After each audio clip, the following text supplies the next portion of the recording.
Trollers of the world, beware. Hiro Shishigami is coming for you.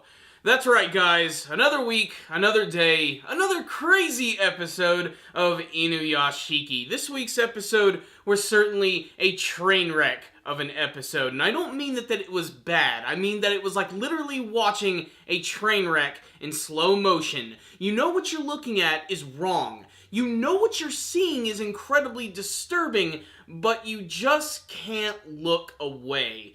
This was a very fascinating episode of the series, especially how it all wrapped up, which gave me some extreme Death Note vibes, with just a dash of Gaunt's. And of course that's because it's from the creator of Gaunt's. But that being said, this was a really great episode right here, which was very slow in the first half of the episode. They immediately pick up from the end of the last episode where Hiro Shishigami had just been found by all of these cops. They try to stop him, but he gets all freaking kung fu hustle on their asses and sends them flying and flies away. Now, this is the part of the episode that shocked me the most, because I thought that this could have been the moment where there could have been a possible reformation for the character of Hiro Shishigami. He could potentially go back to being a normal person if he simply reveals himself, and what happens to him, he could end it all here.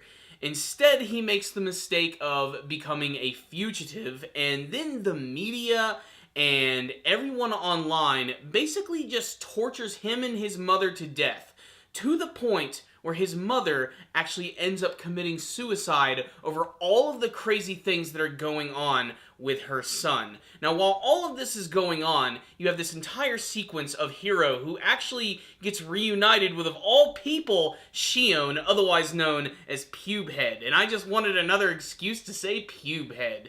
But basically, she decides to bring Hiro to her home to live with her and her grandmother, who thankfully and never watches TV or looks at anything online or anything, so she has no idea what's going on with this crazy robot dude who's going around killing people.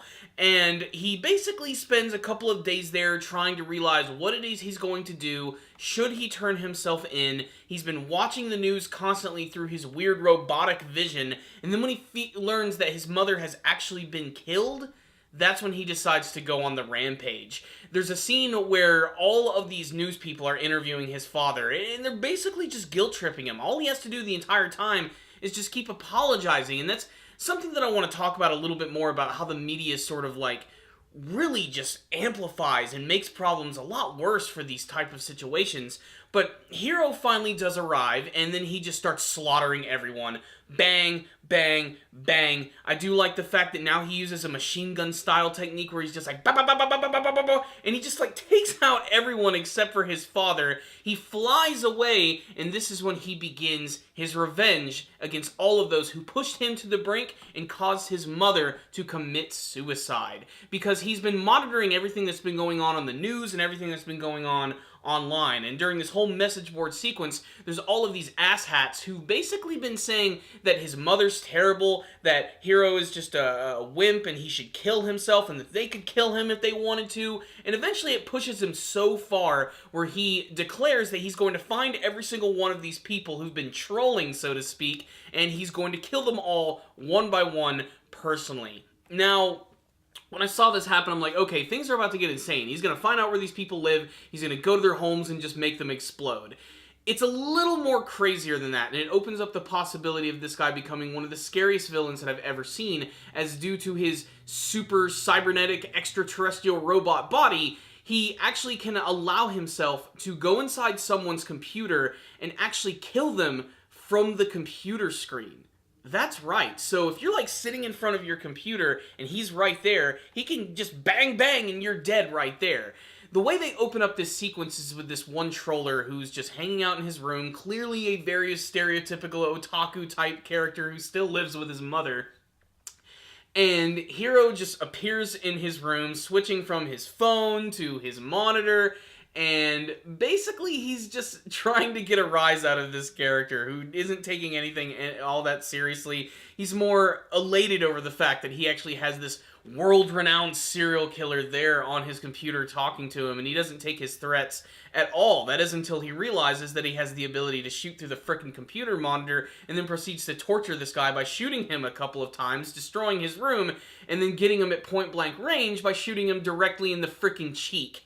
This is followed by a scene which is just an utter massacre of just seeing all of the people that he has gone around and killed, showing absolutely no mercy to whatsoever. And like I said, the scene is very reminiscent of Death Note, when Light goes on like his killing spree, and you suddenly just see all of these dead bodies everywhere. People are dying in the streets, in their rooms, everywhere. It is just plain messed up. And you can't help but want to just keep on watching to see how far all of this is going to go. And where does Ichiro even come into all of this? I mean, his entire subplot is basically in this episode, him and Ando continuing their weird Batman and Robin-esque relationship of them learning about each other and trying to find the secrets of Ichiro's powers. And they even learn that they can communicate with each other in this episode through the use of their cell phones and some sort of weird scientific mumbo-jumbo that I don't quite understand.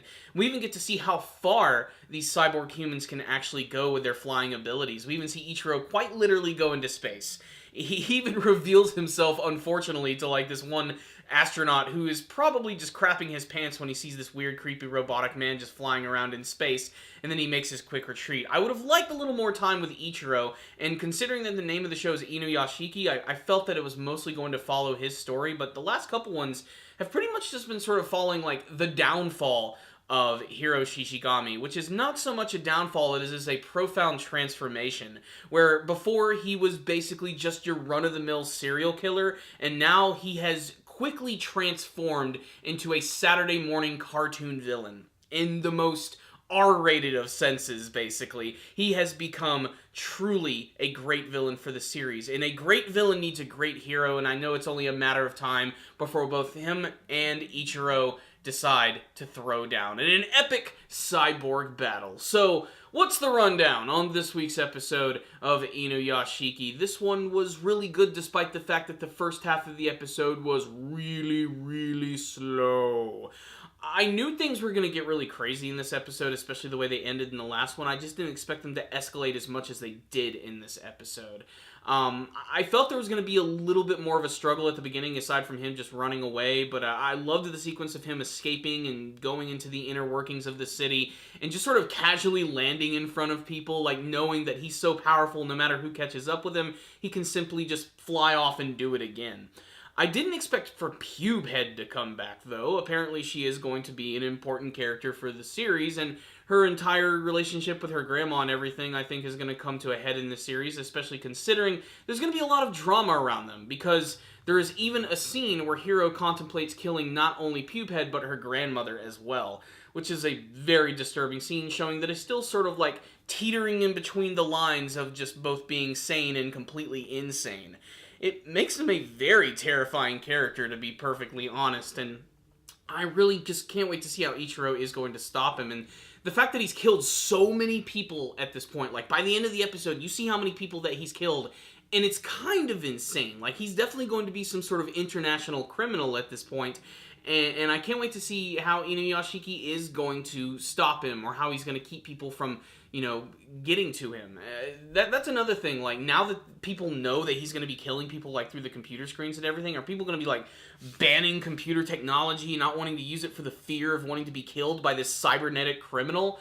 It's really insane, and I love that little by little we've got to see how this has started as a very small incident and is going to turn into some sort of an international incident, with the fact that we have this character who can seemingly be damn near indestructible, can go into space, and can hack into people's computers and kill them directly from the screen.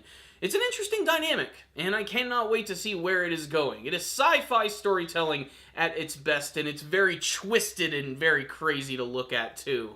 I will say that if I only had one complaint, there are some scenes in the episode where they use CG animation where I just feel like it's completely unnecessary. And there are times when it looks really good, and then there are times when it doesn't look so good. Like, there's a scene where Hiro Shishigami is flying up in the sky, and he's lamenting over the death of his mother, the suicide death, and he's just, like, screaming in the air, and it's all done with this stilted, kind of stiff-looking CG animation, which I felt would have just looked a lot better if they just went with something a little more hand-drawn.